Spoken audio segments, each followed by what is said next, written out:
স্লোগানে উতাল রাজধানীর শাহবাগ মোড়। ইনকিলাব মঞ্চের মুখপাত্র শহীদ ওসমান হাদির খুনিদের দ্রুত গ্রেপ্তার ও বিচারের দাবিতে শাহবাগ অবরোধ করে আন্দোলন করেন ইনকিলাব মঞ্চের নেতাকর্মী, বিশ্ববিদ্যালয়ের শিক্ষার্থী সহ শত শত সাধারণ জনতা। দেশের বিভাগীয় শহরগুলোতেও আন্দোলন কর্মসূচি পালন করেন তারা।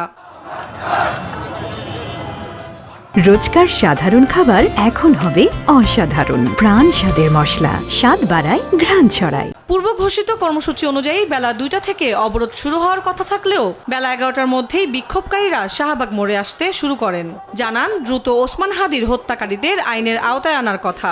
আমরা চাই 2025 সাল শেষ হওয়ার আগেই এটা হত্যাকারীদের তারা ধরুক, যেভাবে হোক বিচার আমরা আমাদের সামনে চাই। ওনারা অন্য খুনিদেরকে ধরতে পারে, সময় লাগে না, 4 দিন একদিনে ধরে ফেলে 24 ঘন্টার মধ্যে।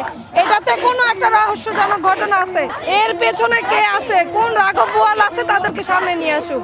হাদির হত্যা আজকে 15 দিন চলে গেছে, 16 দিনে পড়ছে, এখনো কেন ওনাকে ধরা হচ্ছে না?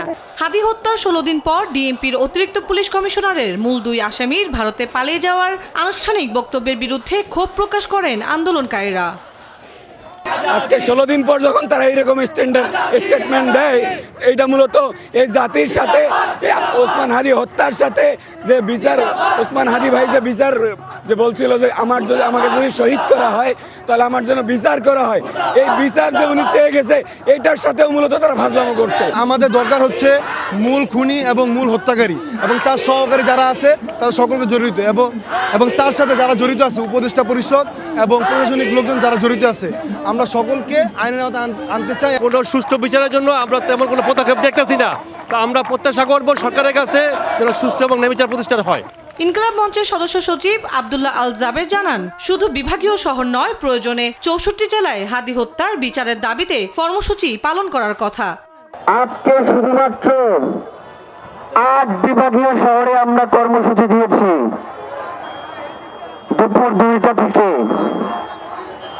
এরপরে তো আমরা 64 জেলা অচল করে দিব।